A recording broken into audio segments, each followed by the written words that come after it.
Buenas, ¿qué tal? Hay una delegada de curso, entiendo que, ¿es correcto?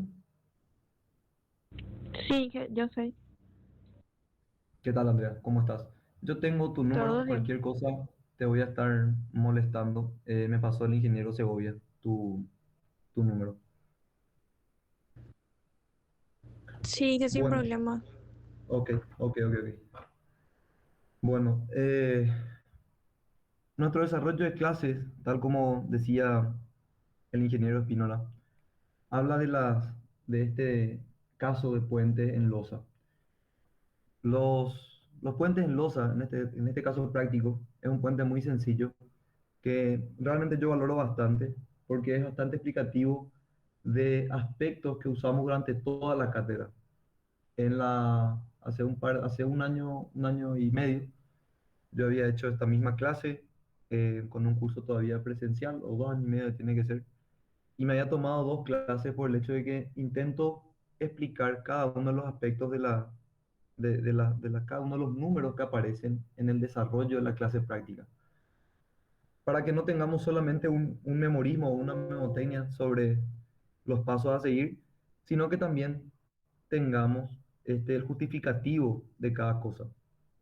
El mejor aspecto que yo encuentro en la cátedra de puentes, o que encontré en su momento al cursar, fue que la misma está bien basada y respaldada en la norma americana, que de hecho, en el caso de puentes, para todo lo que se usa prácticamente toda Latinoamérica, es la norma de referencia, a diferencia de que en la estructura del hormigón, por ejemplo, donde se usan normas españolas o se combinan con normas europeas.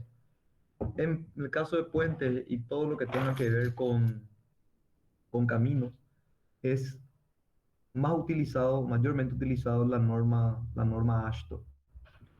La norma AASHTO versión 2004 es la que estamos utilizando nosotros y es la que me refiero en los distintos puntos de la presentación que muestro como apartados de la norma, ¿verdad? Bueno, yendo al punto, yo estoy empezando un poquitito recién con es- con este programa, así que discúlpenme si por ahí algo no se ve. Lo que yo estoy usando para mostrarles la clase es un programa que se llama MathCAD, que seguramente algunos conocen, que es básicamente un programa de edición con formulación. Es decir, yo puedo hacer un texto donde vaya sumando fórmulas y ecuaciones y se vayan resolviendo normalmente. Esto es bastante práctico cuando hay que escribir y formular a la vez, como para memorias de cálculo o en nuestro caso ejercicios de clases prácticas, ¿verdad? Entonces, para este curso en la cátedra de puentes del año 2021, empezamos con el ejercicio 3. ¿Me pueden confirmar si ven cuando bajo la pantalla ahora, por favor? Sí, se ve. Sí. Ok, muchas gracias. El enunciado dice entonces, diseñar el puente en losa macizo simplemente apoyado de la figura con un vano de 10,70 metros de centro a centro de apoyo para una carga viva HL 93. El ancho de la faja de tránsito es de 13,40 metros de barrera a barrera. Admitir una futura superficie de rodadura de 7,5 centímetros de espesor de revestimiento de concreto asfáltico. Usar resistencia característica del hormigón 30 megapascales y resistencia de fluencia del acero 420 megapascales. Y suponer un peso de la barrera de 465 kilogramos por metro. Diseñar la losa del puente de alcantarilla mostrado en la figura. Suponer, perdón, eso se me pasó. Hasta ahí nomás era el diseño, ¿verdad? Usted tiene su archivo también de la clase, me imagino.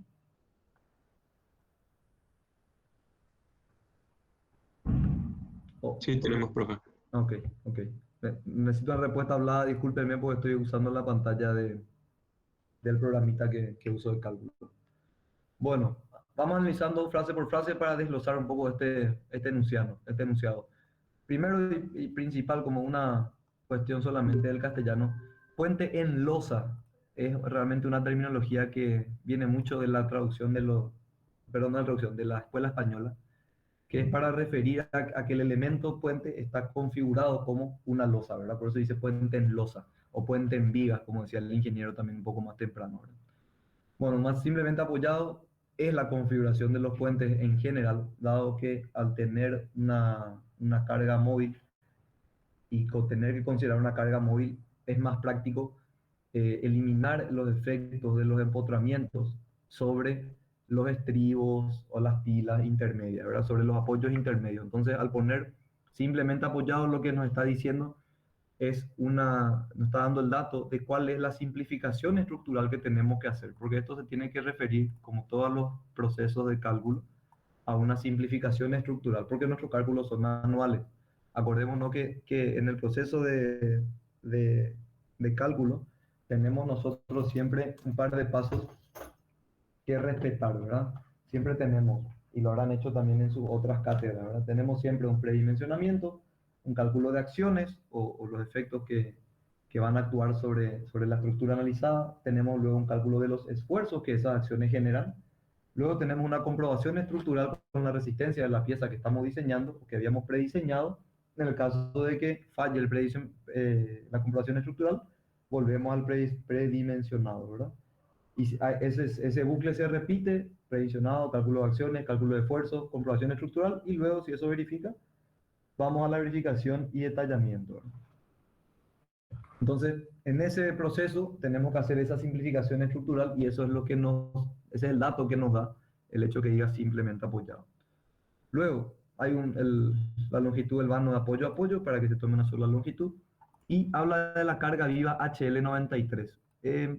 No escuché en la clase si el ingeniero mencionó esto. ¿Esto ya llegaron a ver ustedes? La carga viva HL93. Todavía no, profesor. Ok, la carga viva HL93 está mencionada en la norma ASTO y lo que describe es el tipo de cargas que tienen que considerarse de cargas móviles sobre la estructura de los puentes. ¿Por qué tiene una simplificación así como una identificación muy clara? Porque durante todo su desarrollo la norma ASTO se hizo en base, palabras más, palabras menos, a la prueba de error. Lo que hicieron los realmente científicos e ingenieros muy, muy capos es generar una serie de pruebas en tamaño real con camiones, cargas y pistas y puentes para definir cuáles son las cargas que más solicitación daban. Esto se refiere a un ejercicio de no sé cuántos años que habrá tomado, donde sobre pistas reales, construidas en un lugar de estudio, hacían pasar camiones, autos, bicicletas, absolutamente todo lo que se puedan imaginar para hacer absolutamente todas las pruebas. La escuela americana se caracterizó siempre por poner mucha más práctica que teoría. En cambio, la escuela europea, pues siempre mucho más de pensar en la teoría, como mencionaba el ingeniero, en las simplificaciones de estos movimientos de las placas y su formulación correspondiente. Es, por supuesto, mucho más teórico. En cambio, el americano en general lo que buscaba es machacar a las estructuras y hacerlas hacer y romper hasta saber cuál era la carga óptima, ¿verdad? Obviamente por una sencilla razón, la disponibilidad de capital para hacer las pruebas que se les ocurra es mucho mayor a lo que los científicos o primeros estudiosos de las materias europeos tenían. Entonces, esta es un tipo de carga que ya pasaré a explicar en un momentito más. El ancho de la faja de tránsito es de 13,40 metros de barrera a barrera o cordón a cordón, ¿verdad? Entonces hay 13,40 metros libres donde pueden circular los vehículos. Dice admitir una futura superficie de rodadura de 7,5 centímetros de espesor, eso implica un revestimiento de concreto asfáltico. Básicamente lo que nos está diciendo ahí es cuál es la siguiente carga muerta que vamos a considerar sobre la estructura. Las cargas vivas son los efectos de movimiento, que en el caso de estructura de hormigón eran nuestras sobrecargas, ¿verdad? Las cosas en movimiento, el uso, etcétera, etcétera. Y en este caso, y luego teníamos las cargas muertas, que eran nuestros contrapisos, pisos, etcétera, que acá es básicamente el concreto asfáltico que se le pone como capa superior para que esto sea cómodamente transitable. Obviamente con una buena terminación de la losa se puede también dejar la losa como tal transitable, pero es el requisito del ejercicio. ¿Qué es lo que entresacamos entonces de estas primeras imágenes? Del corte longitudinal lo que se ve es la alcantarilla sobre el cauce, sobre dos puntos de apoyo que no se especifican qué son, con una longitud de 10,7 metros. Y en la sección transversal o en el corte transversal tenemos el ancho de barrera a barrera, o sea, el ancho donde pueden transitar vehículos de 13,40 metros, y los 14,20 metros que tienen de punta a punta de losa, es decir, todo lo que vamos a dimensionar en sección transversal debería considerar los 14,20 metros. Bueno, vamos al desarrollo. En este primer ejercicio del programa se busca abarcar un contenido amplio de entendimiento del predimensionamiento, análisis de carga y diseño de armaduras de un caso simple de puentes en losa, bajo los conceptos de la teoría y la aplicación de la norma referencial de la cátedra. ¿Cuáles son mis objetivos específicos en esta clase? Conocer los conceptos de la norma aplicada al ejercicio, dimensionar un caso sencillo de manera completa. Muy abarcativo los objetivos, veamos, según la hora hasta cuál podemos llegar. Empezamos. Lo que yo hago en este desarrollo es sobre cada punto o cada ítem que el ingeniero Alfredo explica en su desarrollo del P. Yo lo que hago es ir ahondando un poquitito más según el apartado o capítulo de la norma que estamos refiriéndonos para entender de dónde sale lo que se está mostrando. Como esta es la primera clase de puentes, digamos, antes de las verificaciones de diseño, perdón, de cálculos de momento y secciones que hicieron con el ingeniero Segovia, me quiero tomar el tiempo de explicar paso a paso esto que vamos a usar repetidas veces, que realmente vamos a usar para todo lo que sea puentes en losa, los mismos conceptos, y posteriormente para los puentes en viga también se usan muchísimos de estos. Por eso me quedo con todas las pausas necesarias. Y si alguien tiene alguna duda o se entrecorta o pasa algo, por favor, háblenme, que yo no estoy viendo tanto el movimiento del chat ni nada por el estilo. Dice entonces, el primer paso, verificación del espesor mínimo recomendado. Lo que estamos haciendo entonces es un predimensionamiento en esta etapa. Entonces cumplimos con el primer paso del proceso de cálculo estructural, donde hacemos un predimensionado. ¿Cómo está reflejado ese predimensionado en la norma? Bueno, dentro de la norma AASHTO, LRFD, que son las siglas para Load and Resistance Factor Design, o diseño de cargas y resistencia, de factores de carga y resistencia, se obtienen, dice que en la norma se obtienen criterios de predimensionamiento en base a los objetivos de la norma, en los cuales dentro del criterio de deformación encontramos el apartado denominado criterios opcionales para relación longitud versus tramo, perdón, longitud de tramo versus espesor, y que utilizamos en nuestro predimensionamiento. ¿Cuál es el apartado? Es el apartado 25263, donde la fórmula es la que se utiliza o corresponde a los puentes en losa de hormigón armado in situ de tramo simple. ¿Cuál es entonces esa fórmula? Dice que el espesor mínimo o H mínima de espesor de losa es 1.2 por S más 3000 sobre 30. S es el largo total del puente a diseñar, o el vano total del puente. Y como está ahí descrito, los valores que están en esta fórmula están en milímetros, ¿verdad? De esa formulación sale de una manera más exacta 54,8 centímetros. Pero para todo nuestro desarrollo de la cátedra, vamos a tomar múltiplos de 5 centímetros para nuestros espesores de losa. ¿Por qué? Por una sencilla razón. Hay que acostumbrarse a tener un criterio de diseño que sea también constructivo.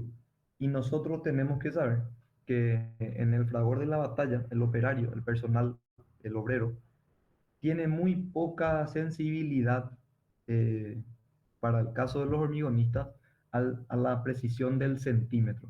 De a un centímetro y es difícil que le acierten. Un poquito más tal vez. Entonces nosotros buscamos ir a la precisión de los 5 centímetros para no tampoco exagerar y ir a la precisión de los 10 centímetros porque ya es mucha más carga que consideraríamos como carga del peso propio de la losa, ¿verdad? Por eso entonces esta tercera formulita que aparece acá, que es la altura adoptada, es entonces el techo o sill de al H mínimo en precisión de 1 centímetro para que me redondee correcto, ¿verdad? Por lo tanto salen 55 centímetros. Luego, el apartado B del, el apartado B del desarrollo del ejercicio habla de la determinación o de determinar el ancho efectivo para la carga viva. ¿Qué es lo que está pasando acá? les leo. Dentro de la misma norma, en el capítulo de análisis estructural se establecen los métodos de análisis aproximados, los cuales se basan en subdividir el tablero en fajas perpendiculares a los apoyos, fajas interiores y fajas de borde. La definición de estas fajas se condicionan a ciertas características para los puentes en losa, como es el caso estudiado. Luego, como el análisis de cargas móviles se realiza mediante líneas de influencia y sus efectos son claramente lineales, lo que debemos hacer es dividir el esfuerzo lineal calculado entre el ancho equivalente. Por lo tanto, el ancho equivalente elegido será aquel que genere las mayores solicitaciones, es decir, el menor valor entre los valores calculados. ¿Se entendió esto?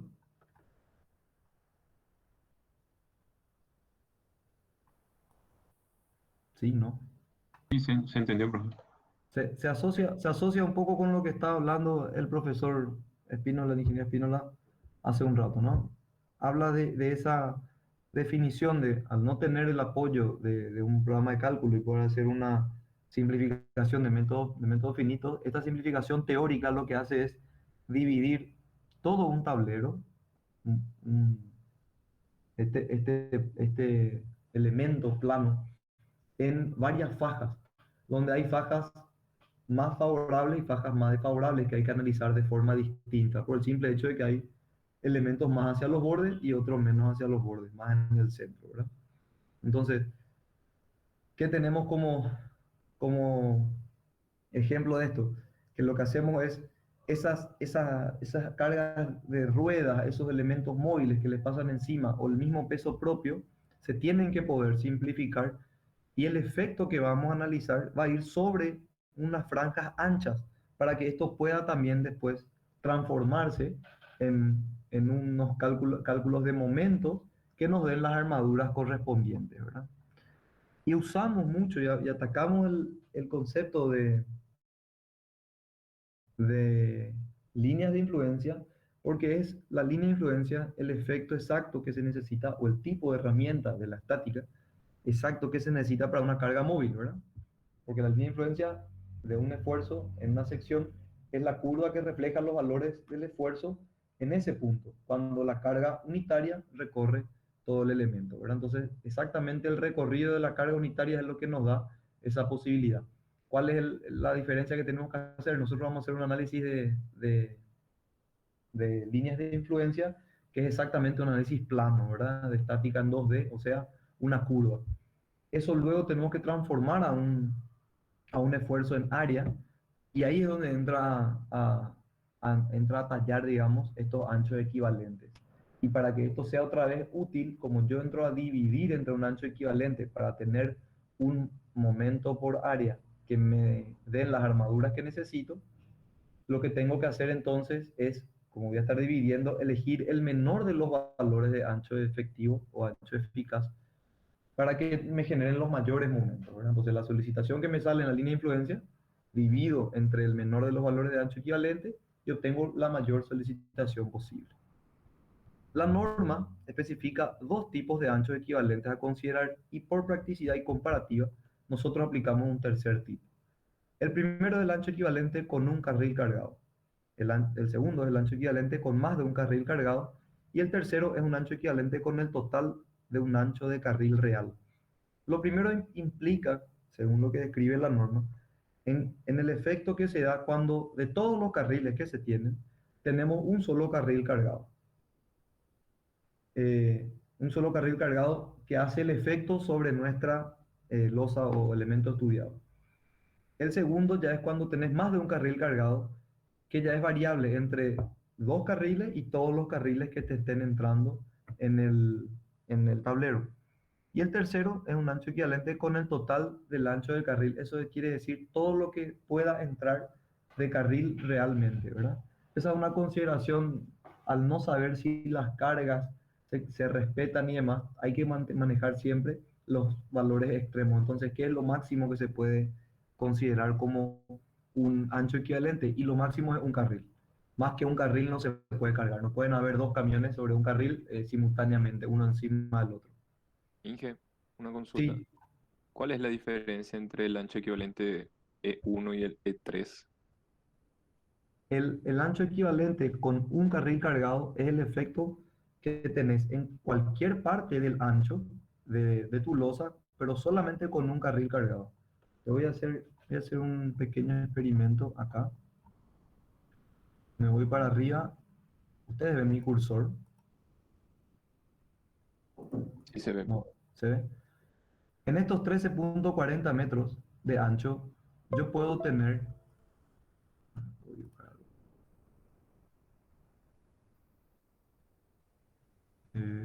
Un ratito. Pero sí puedo hacer desde acá.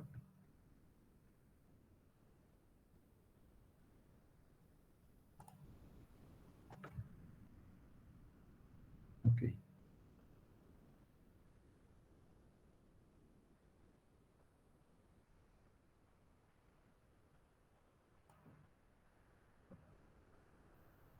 Lo que puedo hacer es eh, adelantarme unos pasitos. Un minuto.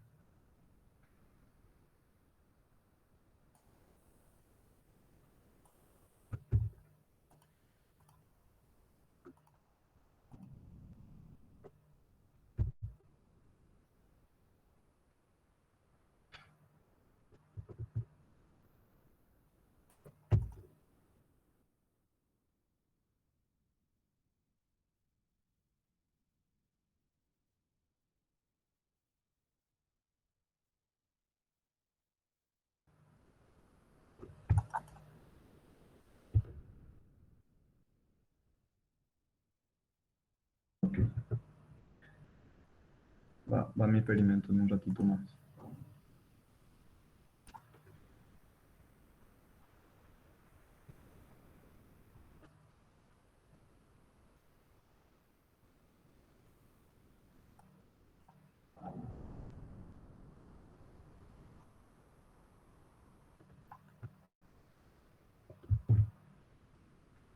Ok.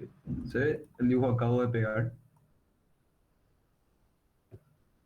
Sí se ve, profe. Se Imagínense que ve. en esta sección, con esta sección transversal, este rectángulo con las dos patitas es un camión, un vehículo visto de frente con las dos ruedas. Y las líneas rojas separan el tablero total en los distintos carriles. Deberían ser todos iguales, ¿verdad? ¿Qué es lo que es cuál es la idea de un carril cargado? Que el efecto que yo estoy considerando cuando uso el ancho equivalente de un carril cargado es el efecto que me puede dar en el primer tramo del, del tablero, en el tramo donde está pasando el camión o en el otro tramo a la derecha del camión. Puede ser en el tramo a la izquierda del camión, en el tramo del camión o en el tramo que está a la derecha del camión. Eso es lo que implica un carril cargado. Entonces, no importa dónde esté el carril que yo estoy cargando, solamente que los factores que se calculan con ese criterio hacen que solamente tengas una carga. ¿Por qué se hace esa consideración? Porque justamente esa desproporción es real. Vos podés tener solamente un carril y que todo funcione por ahí. Y tu losa debe estar aguantando exactamente igual que como si estuvieran todos cargados. Y fíjense que parecería un dimensionamiento o un cálculo medio de balde. ¿Por qué? Porque le pongo menos carga si tengo un solo carril. Pero al ser elementos que están completamente libres, desproporcionar las cargas genera siempre un efecto adverso al que uno quiere. O sea, yo dimensiono con todos los carriles cargados y seguro voy a tener una distribución uniforme donde los esfuerzos máximos van a estar en el medio del vano. Ahora, cuando cargo solamente hacia la izquierda, por decirte, y se anulan los carriles de la derecha, ¿qué va a pasar? Todos los efectos mayores van a estar más hacia la izquierda y tal vez mi armadura prevista para la situación de todos los carriles cargados ya van a ser insuficientes en ese tramo. Por eso es que es muy importante considerar solamente un carril cargado. ¿Se entiende más o menos? Sí, profe, se entiende. Sí, profe. Ok. Entonces, según la norma en el apartado 46213, ancho de faja equivalentes interiores, que son, digamos, no los bordes, sino hacia adentro de la losa, la fórmula de la tabla apartado que están aquí corresponden a las losas de hormigón armado in situ o alineadas con un vano mayor a 4.600 milímetros con la dirección principal de la losa paralela al tráfico. Esas son las dos fórmulas de los primeros anchos que están en la losa. La primera dice que el ancho equivalente es igual a 250 milímetros más 0,42 por L1 por W1, donde L1 es el valor mínimo entre la luz total o el vano total S, que yo le llamé S a los 10.700 milímetros o 10,70 metros, ¿verdad? De esta parte, aquí está el S. Y W1 que es el ancho transversal máximo de toda la losa, con todas las cargas. ¿Qué es W entonces? Vuelvo aquí arriba donde puse la fórmula. W es 13,40 metros que tengo en total entre barrera y barrera más 0,40 metros que sale cada barrera por 2. Y eso me dan los 14,2 metros que ya estaban también ahí en el gráfico de datos, ¿verdad? Eso es W básicamente. Volvemos entonces. Es W1 entonces el valor mínimo entre ese ancho total y 9.000 milímetros o 9 metros.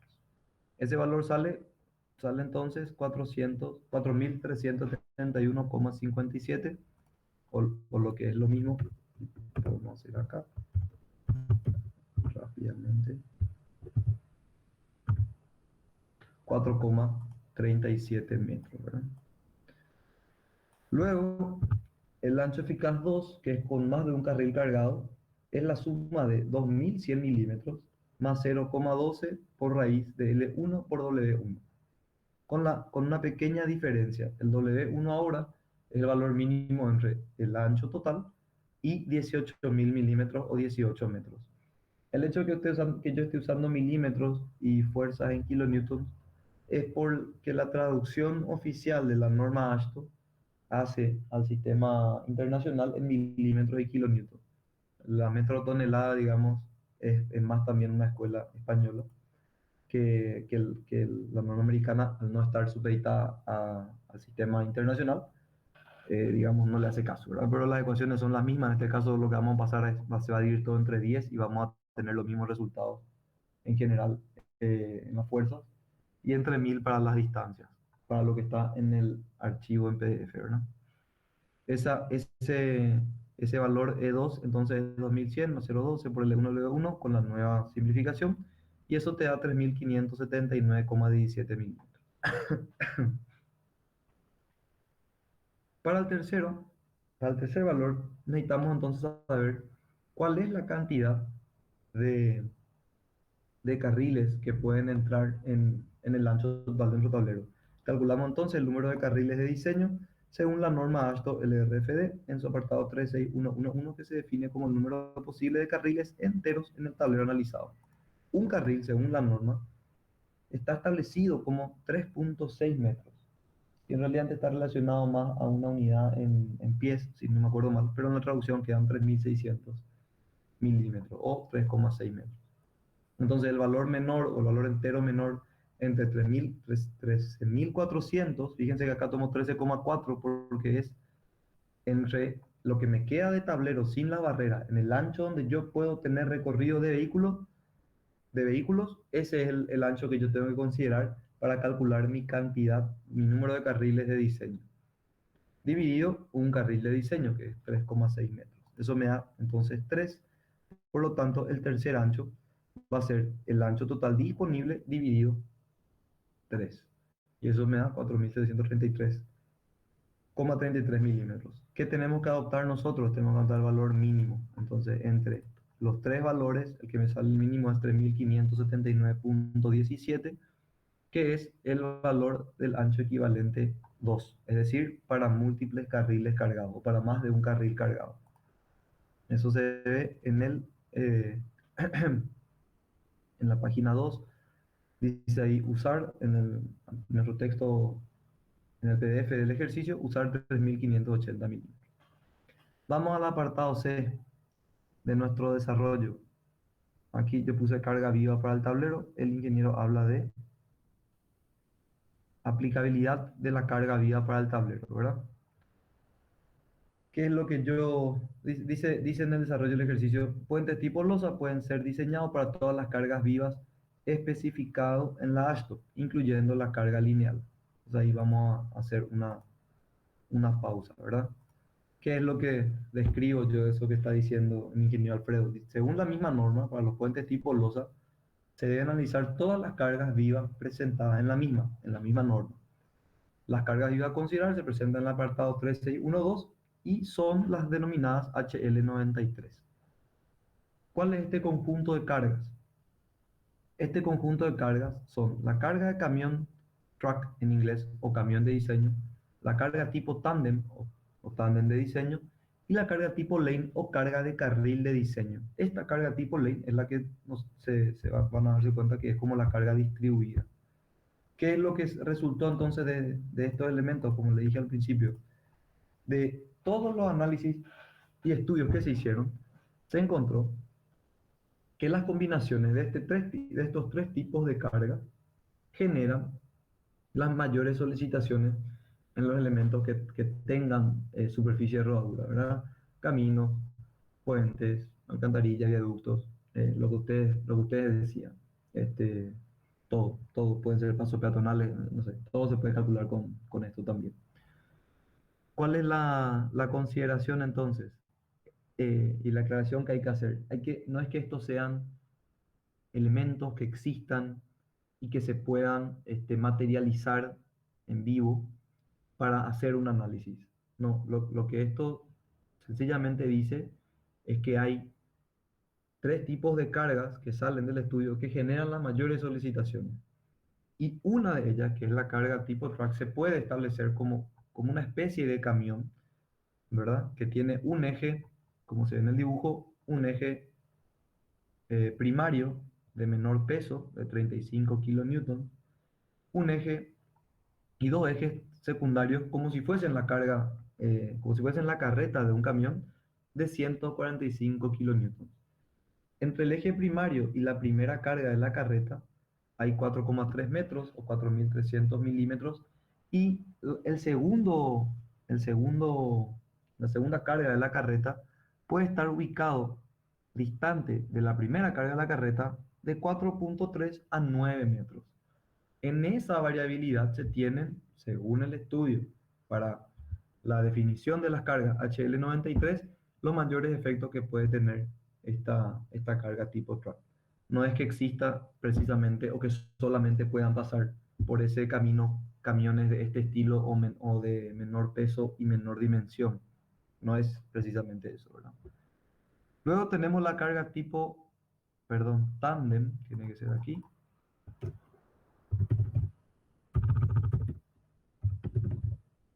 La carga tipo tándem, que obviamente son dos ejes de 110 kilonewtons separados 1,2 metros. Y aquí es donde toma más fuerza esto que les decía yo hace un ratito. Es muy difícil considerar o pensar que existe un elemento que se separe 1,2 metros y tenga 11 toneladas de carga en cada uno. Para hacerse una referencia, un Kia Picanto, que supongo la mayoría conocerá, pesa aproximadamente 1 tonelada. Eso quiere decir que tendríamos 11 Kias Picanto en un punto y 11 Kias Picanto 1 metro adelante. O sea, es prácticamente inviable, ¿verdad? Entonces ahí empezamos a entender de que esto es una cuestión meramente teórica y que atiende a un estudio y a un análisis y que no está sujeto precisamente a un elemento que exista en la vida real, ¿verdad? ¿Se entiende ese concepto, verdad? Son valores teóricos que usamos para tomar las mayores cargas. Y hay que entender de dónde vienen para que veamos también nosotros su aplicabilidad, ¿verdad? Y luego tenemos entonces la carga tipo lane. Esa carga tipo lane es la carga distribuida que ejemplifica esto está todo en el sentido longitudinal, ¿verdad? En el sentido del tránsito, así como está el camioncito dibujado de la carga tipo truck, en ese sentido es que están previstas todas estas cargas. Y esta carga tipo lane es como la sobrecarga general de un estudio así muy general, de una serie de pruebas, de lo que puede pesar de forma lineal.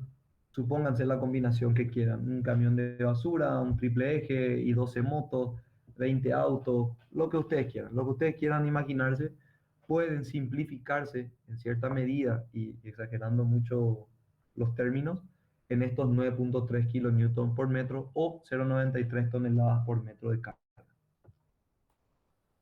¿Se sigue hasta acá? ¿Alguna consulta? Sí, profe, todo bien. Ok. ¿Qué hacemos nosotros entonces con nuestros tres tipos de cargas definidos? Empezamos a calcular los efectos de estas cargas, ¿verdad? Entonces, ¿qué tenemos que usar para analizar los efectos de cargas en movimiento y las líneas de influencia? Más otra cosa no tenemos, ¿verdad? Para el cálculo manual por lo menos no se tiene. Entonces, por la definición misma de la línea de influencia, se puede analizar el efecto de las cargas vivas a través de la misma, de la línea de influencia. Ahí tenemos nuestro ejemplo chiquitito, ¿verdad? La idealización de nuestro caso de estudio sería el de una viga bien apoyada que presenta la siguiente línea de influencia. Aquí volvemos a ese párrafo del enunciado que se refiere primordialmente a la losa maciza simplemente apoyado. ¿Eh? Todos los datos de lo que está en el enunciado se utilizan en nuestro ejercicio. El simplemente apoyado te da la pauta de cuál es la simplificación de la estática que más se acerca o está más acertada para armar nuestro caso de estudio. Y esto se va a repetir durante todo el desarrollo de las clases. Siempre vamos a tener de un concepto de un puente, de un tablero, sea de viga, sea de losa, de lo que sea, vamos a tener eso simplificado en un tipo estructural de lo que analizábamos en estática o en estructura, ¿verdad? Elementos lineales con los tipos de apoyo que conocemos y unas cargas móviles encima. ¿Se entiende eso, verdad?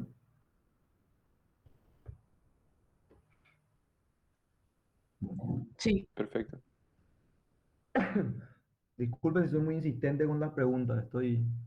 Quiero nomás que estemos activos porque esto realmente se hace muy largo y quiero mantenerles a todos conectados. Entonces, esta idealización nos da esta línea de influencia que está acá. La línea de influencia es a lo que se refiere, o como ya hemos dicho, que es la curva, el esfuerzo, perdón, es la curva que refleja los valores del esfuerzo en un punto dado. Cuando una carga móvil recorre todo el elemento en estudio. Entonces, cuando esta carga P se mueve para un lado y para el otro, lo que hace es va generando efectos en cada uno de los otros puntos. Y eso es lo que dibuja nuestra línea de influencia. ¿Cómo calculamos nosotros este efecto que está acá? Pues de una forma muy sencilla. Lo que hacemos es, sabemos que el mayor efecto, si lo que queremos calcular es la flexión, pues es la flexión el esfuerzo más el esfuerzo único, de hecho, que tiene esta estructura, ¿verdad? Porque al recorrer las cargas, si fuesen cargas estáticas, generarían un esfuerzo de flexión más que cualquier otra cosa. Entonces el efecto que tenemos que estudiar para la línea de influencia es la flexión. Esa flexión máxima sabemos todos que es cuando la carga está en el centro del vano. Hablando siempre te dan líneas de influencia. Una carga única, unitaria que recorre todo el elemento. Entonces, cuando está en el medio mismo del vano, las dos reacciones son exactamente iguales a la mitad de la carga unitaria. Entonces, ese efecto o esas reacciones son las que van generando los distintos momentos. Y el momento máximo que se da en el medio, entonces sería cualquiera de las cargas de los extremos por su brazo de momento, que sería la mitad de la longitud del vano. Entonces, el máximo esfuerzo, como dice aquí, donde se observa que el máximo esfuerzo está dado en el centro del vano, cuando la carga unitaria se coloca en ese punto, se obtiene que la carga unitaria, perdón, que la reacción por el brazo de momento, que sería la mitad del vano, es P sobre 2 por L sobre 2 sería L sobre 4. Entonces sabemos que en nuestro dibujo de línea de influencia, el valor máximo es L sobre 4 y todas las posiciones anteriores y posteriores son directamente proporcionales a la longitud en la que están ocupadas. Por lo tanto, el dibujo es una recta. Son dos rectas dependientes anversas, ¿verdad? Entonces tenemos el dibujito de un triángulo finalmente por debajo de nuestra vía. Con la línea de influencia del caso estudiado ya definida, buscamos ubicar las posiciones más desfavorables de las distintas cargas HL93 para obtener las máximas solicitaciones. Dado que se tiene una variabilidad en el camión de diseño, elegimos la longitud más corta de la carga para tener las cargas sobre las mayores ordenadas de la carga de diseño.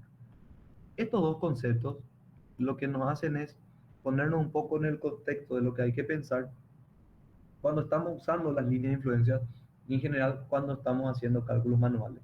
Lo que buscamos es simplificar los pasos de cálculo. Obviamente, con los programas de cálculo actuales, que si todo sale bien, en una de las últimas clases me toca a mí hacer siempre una muestra de un programita que uso yo en la vida profesional.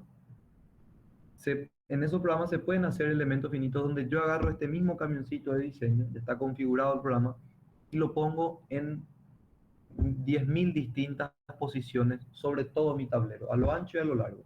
Y calculo un puente en losa completamente libre, sin considerar ninguna línea de influencia ni nada por el estilo. ¿Por qué? Porque yo llevo a la realidad el caso exacto, poner el camión de diseño o las cargas que me recomienda la norma en todos los puntos posibles de la estructura.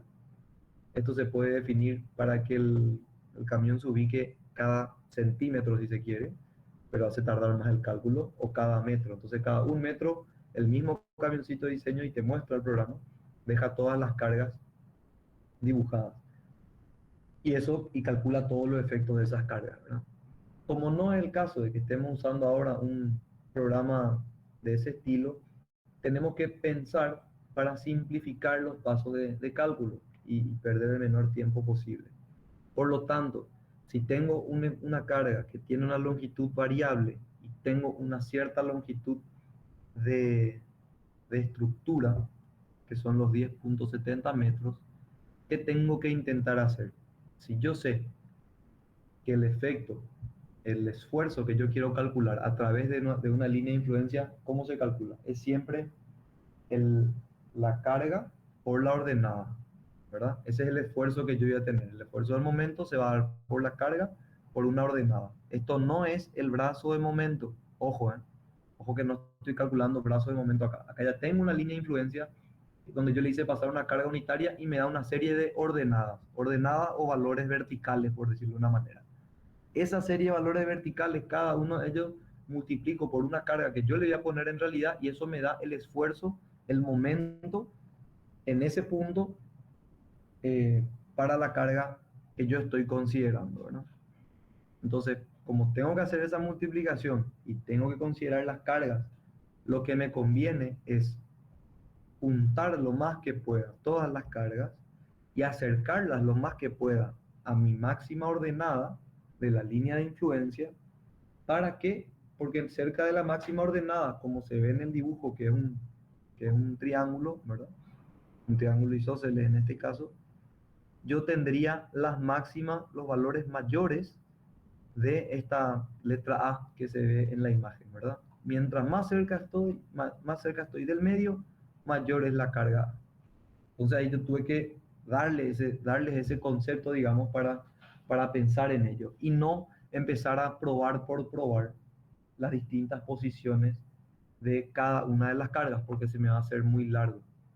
También, si yo ya sé que de la línea de influencia, el esfuerzo, en este caso el momento flector, es la carga que yo estoy haciendo recorrer por la estructura por la ordenada, voy a buscar que esos dos factores que se multiplican sean los mayores posibles.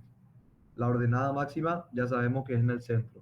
¿Qué voy a hacer con la carga? Voy a agarrar la carga, una de las cargas más grandes, de 14,5 toneladas o 145 kilonewtons, y voy a poner esa carga sobre el centro del puente. Haciendo eso, entonces, ¿qué me queda? Yo sé que si pongo, ¿cuál voy a poner? ¿La del medio o la del fondo? De las cargas más grandes del camión, de la carga de camión o la carga tipo truck. Y pongo la del centro, ¿para qué? para que la carga de 35 kilonewtons o 3,5 toneladas esté lo más cerca posible también del centro y que la otra carga de 145 kilonewtons también se acerque lo más posible a mi máxima ordenada.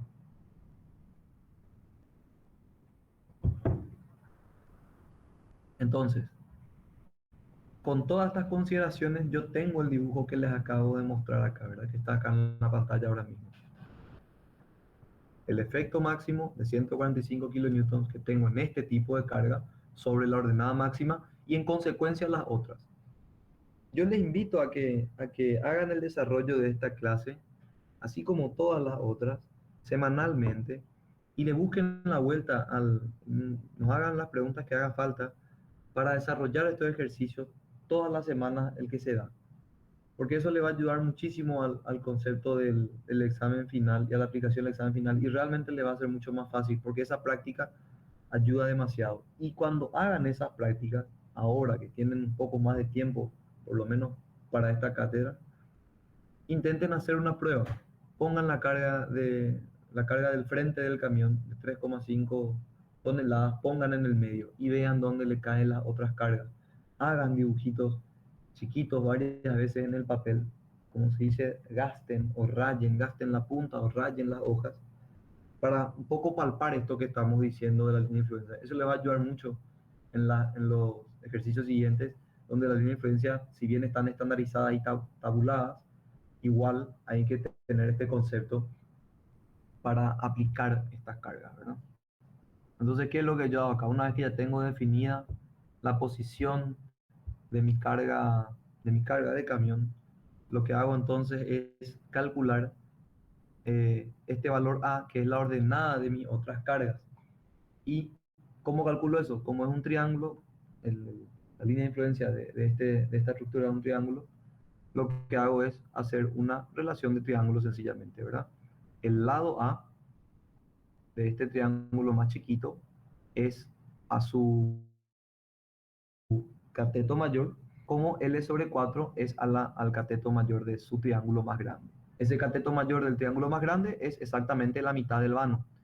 ¿Y cuánto es el cateto mayor del triángulo más chiquito? Es la mitad del vano menos 4.300 milímetros. Ese es el primer valor que se ve en esta ecuación que estoy ahora seleccionando, ¿verdad?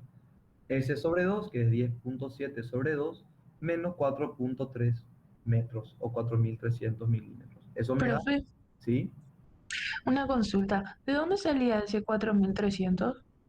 Está establecido en la norma que el tipo de carga track tiene esa configuración. Te muestro acá. Ah, ya, ya. Está en los dos ejes centrales, o sea, el eje inicial y la primera carga está a 4,3 metros.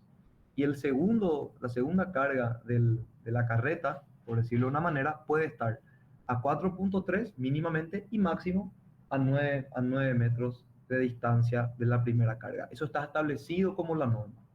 ¿Está bien? Entiendo, gracias. Ok. Entonces, si hago esta relación de triángulos, Profe, una ese consulta. cateto, ¿sí? ¿Y este tipo de estudio vas a hacer también con las otras cargas? Perdón, con las otras con los otros tipos de carga. Porque para mí que con el tándem va a salir un momento mayor. Es lógico, porque las cargas están más cerca, Sí, pero por eso. exactamente, pero fíjate que esa es la clase de pensamiento que tenemos que maquinar exactamente. Y no nos queda más que probar, porque finalmente hay que elegir las cargas. Hay una formulación que les voy a mostrar enseguida, que la norma establece para elegir el tipo de carga mayor. Pero muy buena la acotación realmente. Seguimos acá y pasamos a la carga tipo track. Efectivamente, nosotros con las tres cargas hacemos exactamente lo mismo.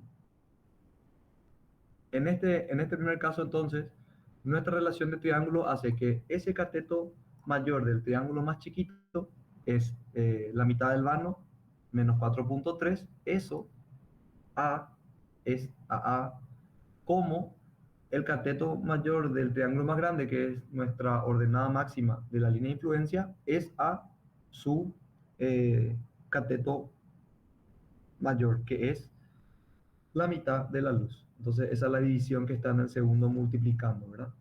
Esto es solo para calcular el valor A. Una relación de triángulo sencilla y corriente. Y una vez que tengo ese valor A, entonces puedo calcular el momento que me está generando este conjunto de cargas con esta línea de influencia.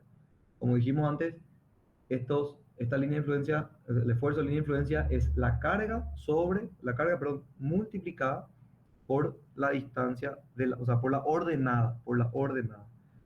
Y la ordenada es de un esfuerzo de momento, por eso me resulta también en un momento flector el esfuerzo final, ¿verdad? Entonces, ¿qué tengo yo?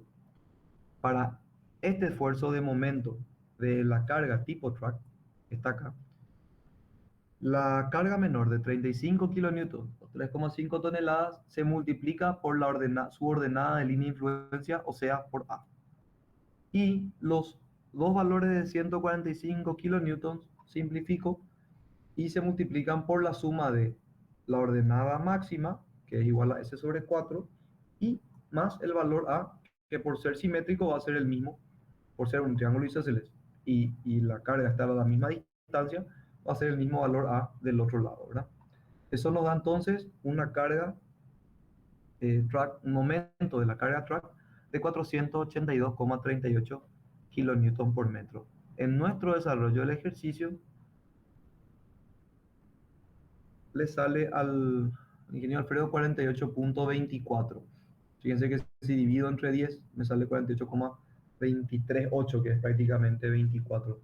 Yo también busco que por lo menos en la muestra del ejercicio no nos confundamos con los valores que ya están descritos en el desarrollo, porque se pueden elegir otras cosas y ver otros momentos y que salgan valores distintos, pero considero que eso puede ser una confusión para ustedes más adelante.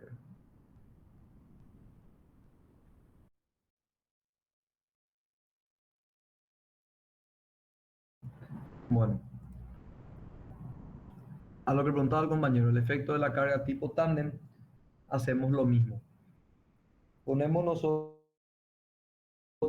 para los valores que están saliendo en nuestro desarrollo de ejercicio, la suposición que se hace es, como tengo dos cargas iguales y tengo una ordenada máxima, entonces yo elijo poner una de las cargas iguales sobre la ordenada máxima. Y que consecuentemente, por la distancia menor, voy a tener otra ordenada que por la relación de triángulos voy a sacar con esa, con esa distancia, esa ordenada, y a tener otra ecuación de momento. ¿Cuál era una prueba lógica? ¿Qué otra posición se les ocurre que podríamos plantear en esta carga tándem, que es un poco más sencilla? Las dos cargas equidistantes al punto de ordenada Exacto. máxima. La prueba que podemos hacer entonces, y le invito a que hagan en el desarrollo en clase presencial, yo lo solía hacer como una muestra de esa situación, ¿verdad? Lo que podría pasar entonces es suponer que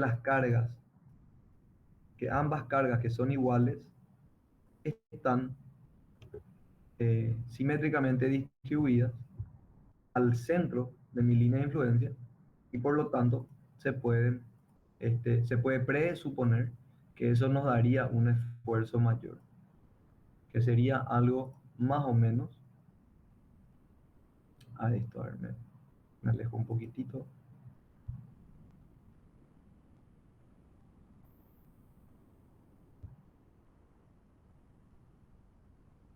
Algo más o menos así. Esta sería, ¿no? Se ve esa segunda imagen. Sí, profe, se ve. Sí, se ve. Ahí está. Entonces, esta podría ser una situación en la que nosotros calculemos, hacemos las mismas relaciones y vamos a ver qué resultado de carga nos da. A ver si me animo aquí un ratito. Me aguantan la desprolijidad y hagamos nosotros la prueba. ¿Qué distancia sería la de cada uno de estos catetos?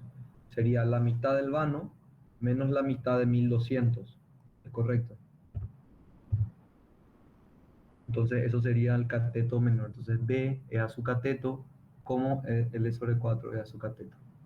Y luego la carga sería cada uno de ellos multiplicado por 2B, ¿verdad? La carga de multiplicado por 2B.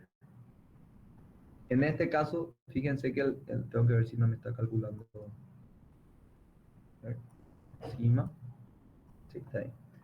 En este caso, por estas cuestiones de simetría, el valor que sale es el mismo.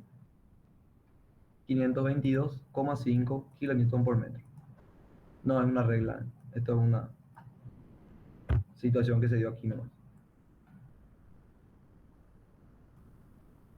Ok, volvemos.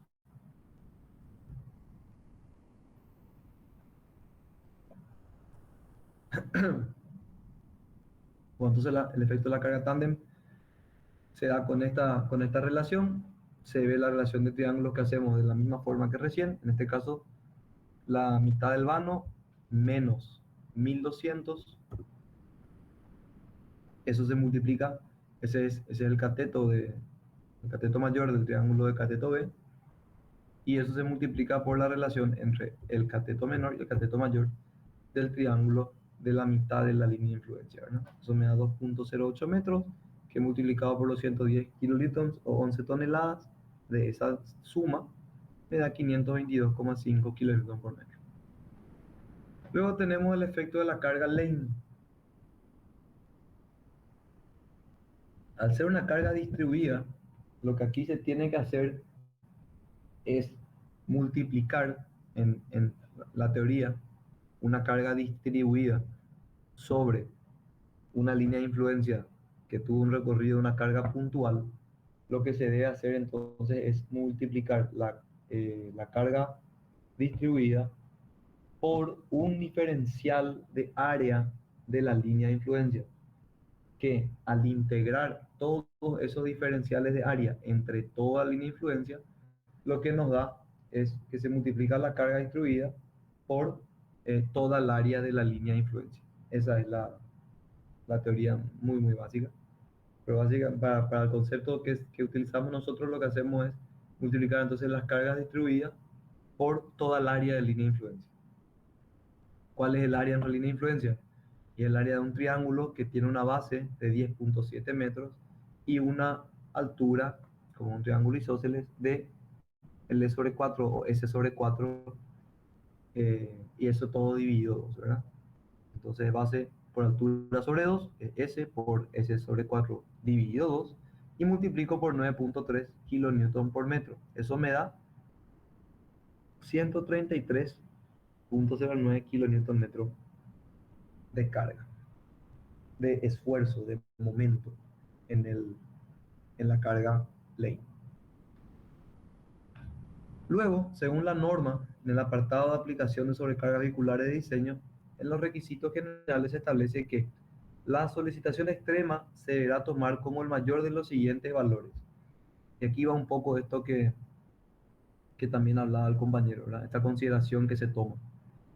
Fíjense que la carga tipo tándem nos da 522,5 kilómetros metros y la carga track, si bien parece de mayor volumen al tener las distancias mayores, para este caso de línea de influencia, sale una carga menor, un momento menor, perdón, de 482,4 kilómetros metros. ¿Qué dice la norma? Que la solicitación extrema deberá tomar mayor de los siguientes valores. El primero es la solicitación debida al tándem de diseño combinada con la solicitación debida a la carga de carril de diseño o la solicitación debida a un camión de diseño combinada con la solicitación debida al carril de diseño. Entonces, qué es lo que yo hago? Hago las dos sumas para saber entre el momento de la carga track más un momento de la carga lane y el momento de la carga tandem más un momento de la carga lane, ¿cuál de las dos sumas me sale mayor? Esa es la combinación de cargas que yo voy a usar. Ojo que dice combinada, o sea que la combinación puede implicar factores, que es lo que vamos a ver enseguida. Esta carga, vemos que obviamente como la carga lane es la misma y la carga tandem es mayor, la suma de la carga tandem más la carga lane da el mayor valor. de suma.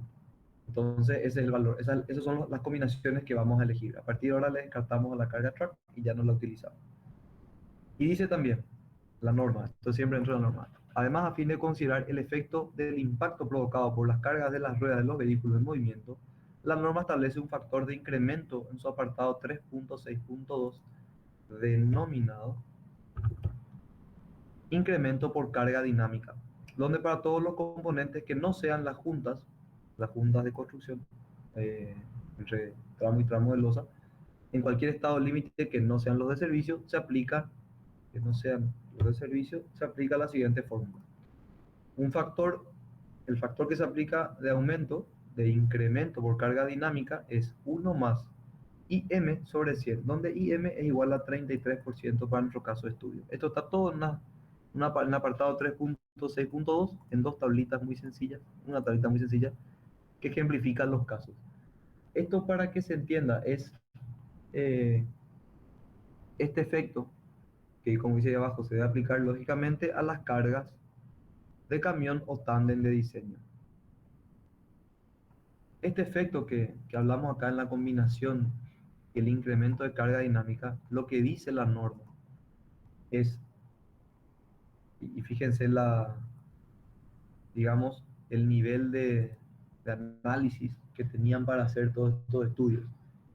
Lo que estos tipos analizaron es en el vehículo en movimiento, sobre la capa de rodadura o sobre la superficie que sea, hay un cierto sube y baja que hace la rueda de un vehículo mientras va avanzando. No es un rodamiento perfecto como un ejercicio de física 1, donde la rueda da las vueltas exactas sobre la superficie perfectamente lisa, etcétera, etcétera. No, hay unos factores de deformabilidad, tanto de la rueda en movimiento como de la misma estructura que se va acomodando a la carga de la rueda. Y esta combinación de cosas hace que, como que la rueda, si ustedes se imaginan el movimiento en una cámara súper lenta, se va achicando y agrandando por su propio peso, ¿verdad? Ese efecto es el que se considera de incremento por carga dinámica.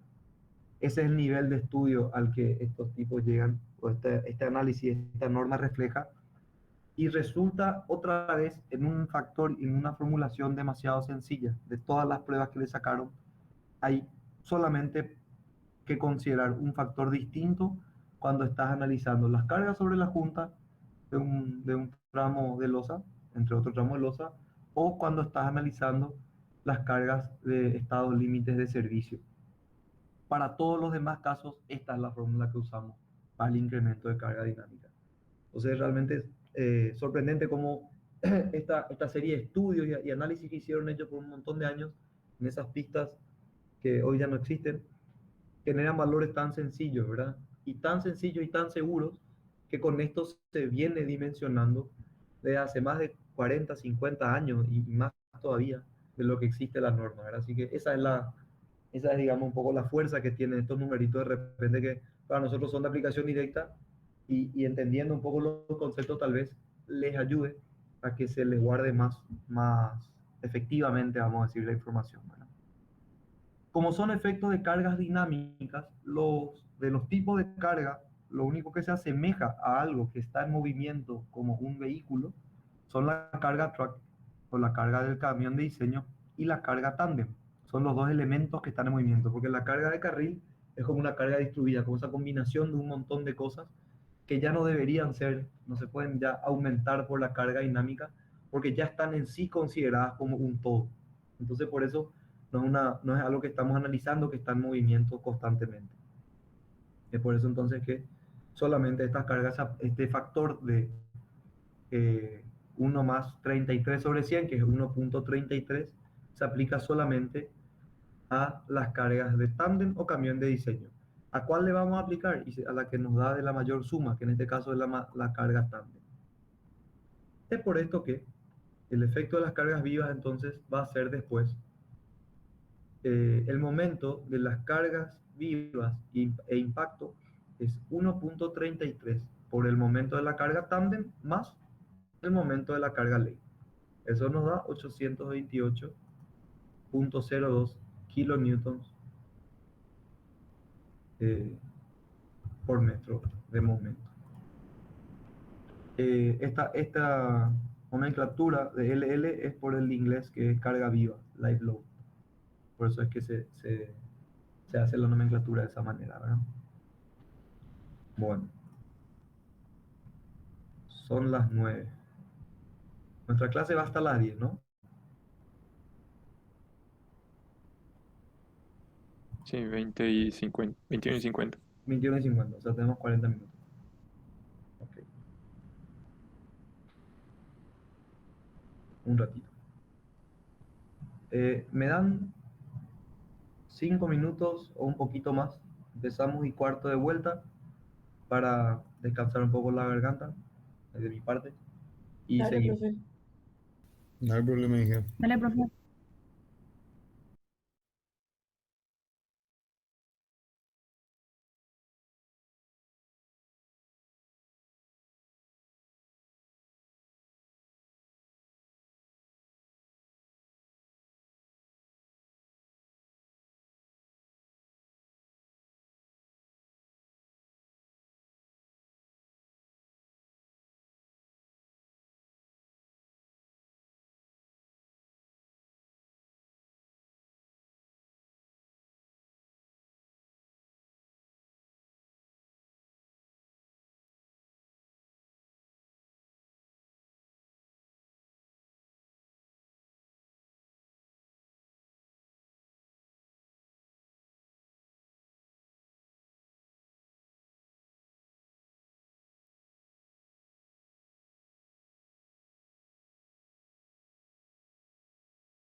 Bueno, vamos a seguir.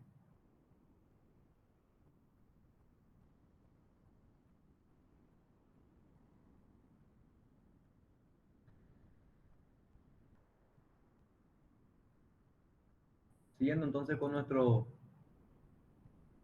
clase. Eh, habla del desarrollo del ejercicio del ingeniero Alfredo. Habla de el seleccionar el factor de resistencia. Luego del cálculo del efecto de la carga viva, habla de seleccionar el factor de resistencia. Y acá voy a hacer un apartado para que esto también se nos quede bien grabado, porque esto también se utiliza de punta a punta durante todo el desarrollo de las clases prácticas. Por un concepto muy sencillo. La fórmula que vamos a ver ahora y la explicación que se va a dar ahora es la base de la normativa utilizada y es la base del análisis del estudio práctico que se hace en este curso. Según lo que se especifica en la norma mencionada en su apartado 1.3.2.1, fíjense que es el primer capítulo de los requisitos generales de estados límites, se obtiene la ecuación siguiente: sumatoria de nu sub i por gamma sub i por q sub i debe ser menor o igual a phi por r sub n menos r sub r. Esta ecuación describe la base de la metodología del diseño por factores de carga y resistencia, que es LRFD por sus siglas en inglés, ¿verdad? Load and Resistance Factor Design. O sea, es el diseño de lo que sea que queramos calcular, de los elementos que están dentro de nuestra norma, diseñar por factores de carga y resistencia. Esto implica entonces ponerle factores a las cargas que son valores en general superiores a 1, para que se aumenten las cargas, conceptualmente por lo menos para que se entienda. Y al mismo tiempo también diseñar factores de las resistencias de los elementos constructivos para que se disminuyan las resistencias, siempre con criterios técnicos, ¿verdad? Y en esa combinación tener un elemento, digamos, perfectamente diseñado, ¿verdad? Esa es la metodología, o esa es la idea general de la metodología. ¿Qué son cada uno de estos factores? Se explica a continuación. El primer elemento a la izquierda de la desigualdad es sumatoria de nu sub i por gamma sub i por q sub i. Cada sub i, bien saben ustedes, como cualquier otra de las ecuaciones que se ven durante todos los cursos, el sub i implica una serie de, ¿verdad? De 0 o de 1 hasta el infinito. Y esta es una sumatoria. Entonces, el primer factor el primer elemento es un factor de modificación de cargas. El nu sub i es un factor de modificación de cargas relacionado a ductilidad, redundancia e importancia operativa. El factor de ductilidad está relacionado al elemento como tal, ¿verdad? Qué tan dúctil, o sea, qué tan variable es en el proceso del tiempo, o qué tan maleable es durante el efecto de la carga misma, ¿verdad? Esto que hablábamos de la rueda puede entenderse como la rueda en el efecto del impacto, se puede entender con este concepto de utilidad, ¿verdad? ¿Qué es lo que nosotros hacemos? No sabemos si la rueda está perfectamente calibrada, si son todas las ruedas iguales. Entonces ahí hay una variabilidad. Esa variabilidad habla de la ductilidad que aumentan las cargas, ¿verdad? La redundancia hace esto de que encimamos demasiados factores siempre, ¿verdad? Para evitar sumar demasiados factores, se puede hablar de redundancia, que no se encimen las cosas, o que si se tienen que encimar, que se encimen con criterio. Y la importancia operativa habla más de que de todo este conjunto de cargas que nosotros solemos trabajar, qué realmente es lo que afecta a nuestro proyecto asignado, ¿verdad? Que nuestra estructura es de un tramo rural, ok, entonces definitivamente tiene que tratarse con cargas de camión, con cargas de paso, es un tramo de caminos vecinales, entonces tal vez no tenga tanta carga de paso. Hay una importancia operativa en el elemento estructural diseñado que también se afecta en este factor nu. Y esos factores, entonces, multiplicados cada uno de ellos, en nu sub d, nu sub r y nu sub i, no deben ser mayores o iguales a 0,95. Fíjense que en esta modificación de cargas relacionado a estos tres aspectos, la norma igual nos condiciona a que como mucho estos tres efectos como máximo nos saquen el 5% del total de las cargas. Esa es uno de los mensajes más claros de este tipo de diseño LRFD, donde en uno de los factores que estamos afectando nuestras cargas, como mucho, si vamos a disminuir, o sea, multiplicar por un factor menor que 1, como mucho le vamos a sacar el 5% de las cargas.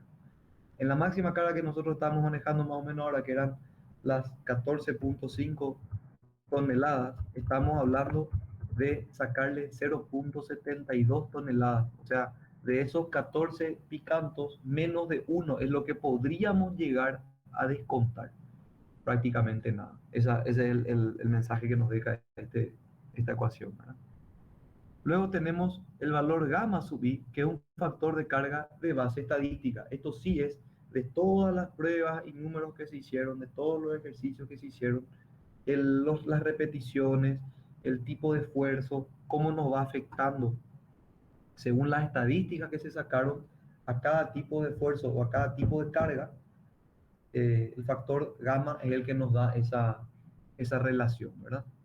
Luego Q sub i son las solicitaciones. Entonces, todo el miembro izquierdo de la desigualdad lo que hace es la suma de todas las solicitaciones por sus factores. Factores de modificación de cargas por su utilidad, redundancia e importancia y sus factores de carga de base estadística. Entonces, a la izquierda tenemos todas las solicitaciones. Y como es lógico, en los diseños estructurales lo que nosotros queremos es que las solicitaciones sean siempre menores a las resistencias. Acá cuando estoy hablando de solicitaciones, estoy hablando ya de los esfuerzos, ¿verdad? De los momentos, de los cortantes, de los efectos normales, ¿verdad? O de las compresiones, de las torsiones, de los efectos como tales, no de las cargas específicamente. Las cargas nos dan esfuerzos, los esfuerzos son los que nos solicitan a la estructura. Entonces, esas solicitaciones tienen que ser menores a la resistencia.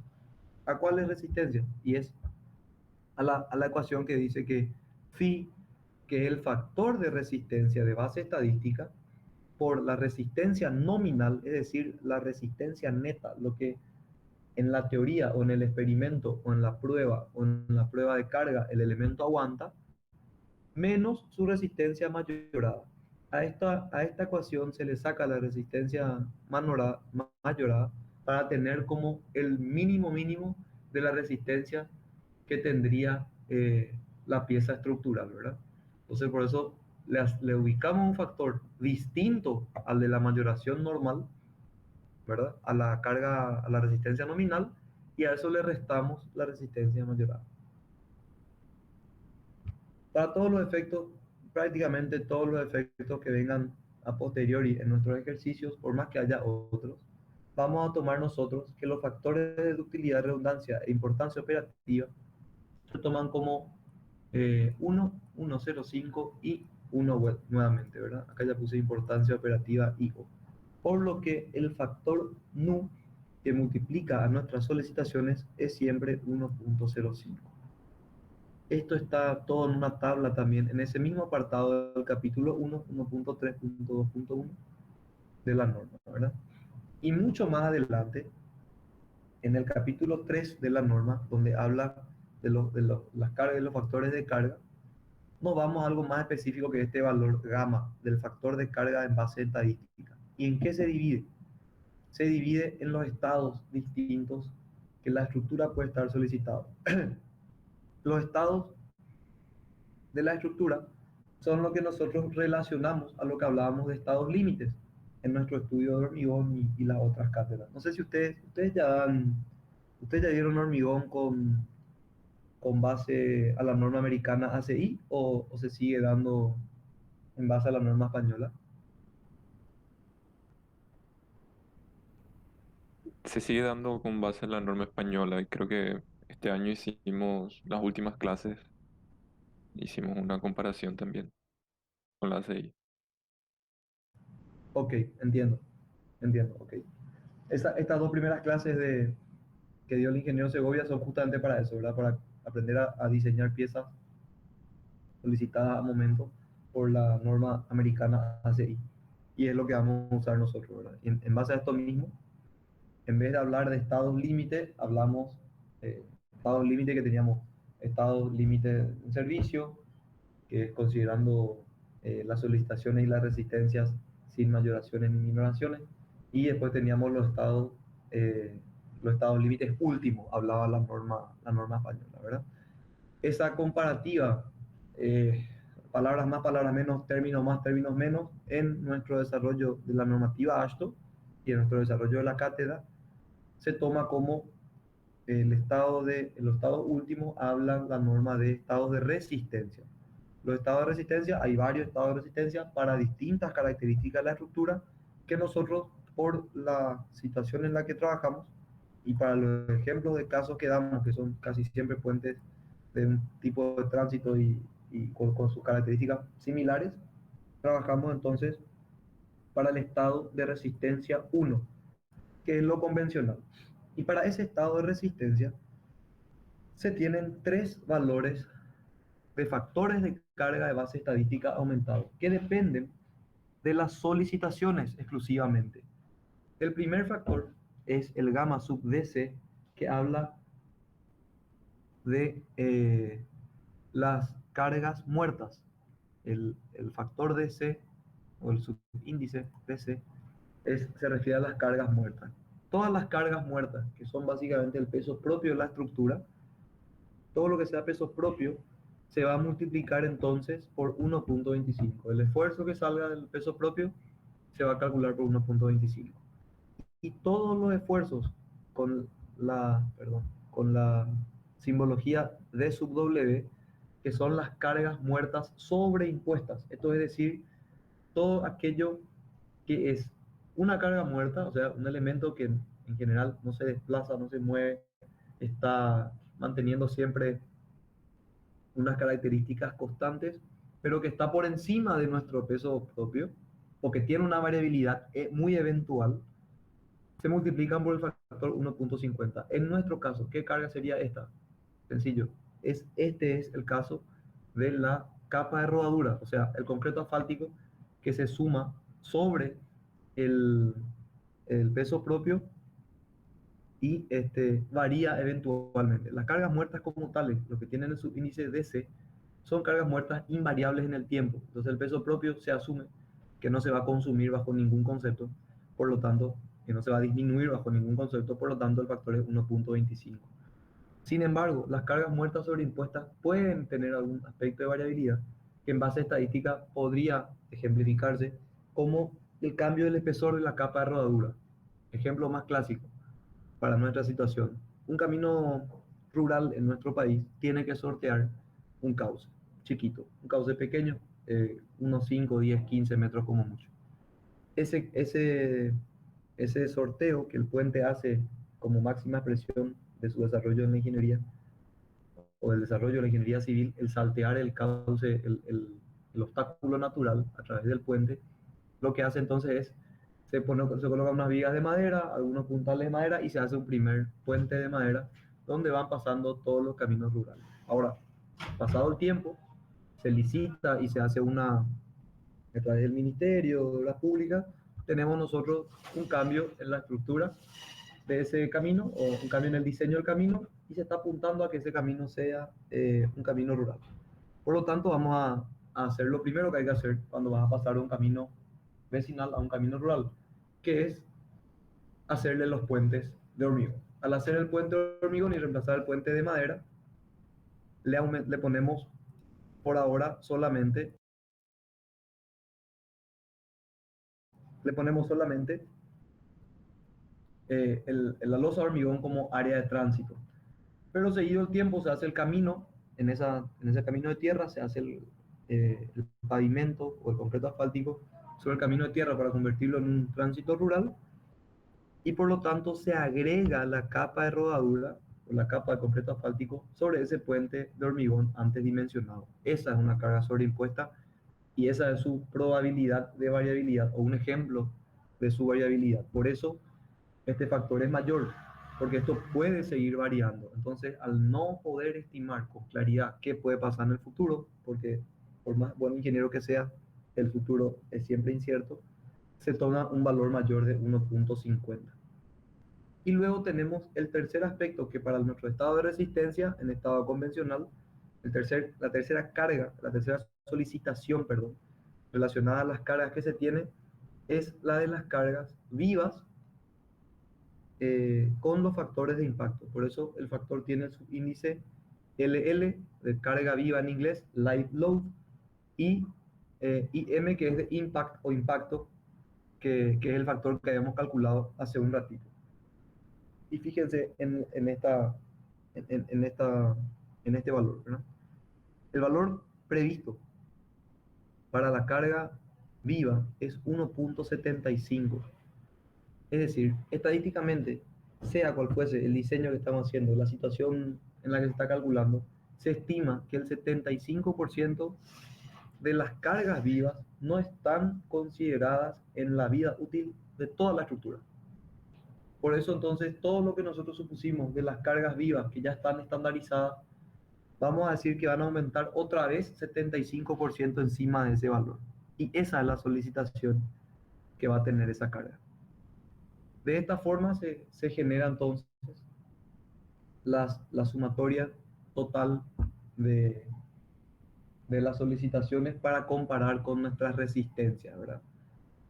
Que en el mismo concepto del diseño americano, lo que nosotros hacemos es calculamos todas nuestras solicitaciones, establecemos una resistencia que nosotros decimos que va a tener la estructura y en base a eso calculamos las armaduras que necesitamos.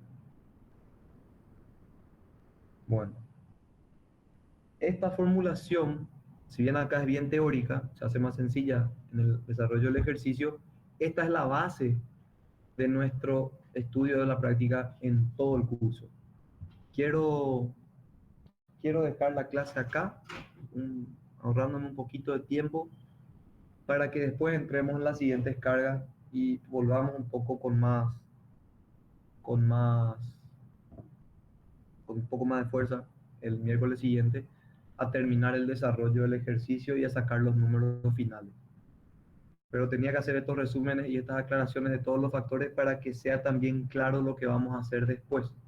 ¿Se entiende? ¿Se entiende, profe? Sí, profe. Profe, ¿te puedo hacer una preguntita antes? Sí, claro, a eso mismo iba. Adelante. Profe, en alguna parte ya usamos lo del ancho eficaz. O sea, sé que calculamos, pero ¿eso ya usamos? No, porque nosotros, viste que acabamos de calcular solamente el momento de las cargas vivas. Ese es un momento todavía lineal, ¿verdad? Es un momento de un efecto, como si fuese una barrita de estática, que yo le calculo el momento. Para que eso se traslade al ancho que yo quiero evaluar de losa, tengo que dividir entre el ancho eficaz. Y ahí tengo el verdadero esfuerzo en el área, vamos a decir, en el área que yo estoy queriendo dimensionar. Ok, Para, gracias, para, profe. para comparar con hormigón, nosotros lo que hacíamos en muchas de las losas era calcular en un metro. No sé si se acuerdan de eso, que Sí, en los estudios teníamos el cálculo en un metro de losa. Y esto es lo mismo, solamente que ese un metro, en vez de ser un metro establecido y repetir en toda la losa, lo que hacemos es, se define cuál es ese un metro, qué es ese ancho en el que vamos a distribuir nuestros esfuerzos. entiendo. Gracias, profe. En la clase siguiente, entonces, lo que vamos a hacer es continuar con los estudios, con el análisis de las otras cargas, estas dos cargas, cargas muertas y cargas sobreimpuestas, terminar el cálculo de los esfuerzos de esas cargas muertas y sobreimpuestas y terminar el cálculo del esfuerzo de la carga viva con su impacto, que ya tenemos los números iniciales, y sacar, con lo que mostró el ingeniero Segovia en la clase anterior, creo que el ingeniero Alfredo en la primera clase, calcular las armaduras finales de nuestro primer ejercicio.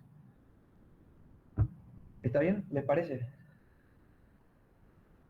Sí, profe. Sí, genial. Dale, entonces. Bueno, así como dice también el profe Espínola, muchas gracias a todos, a los que estuvieron participando también. Espero no haberles abrumado demasiado. Intento demostrar lo mayor que pueda porque a mí me sirvió para pasar esta materia muy, muy relajadamente. Así que espero esto les sirva, les ayude y nada, nos vemos nosotros el próximo miércoles. Yo le aviso a los profes entonces que yo me encargo de la práctica el próximo miércoles.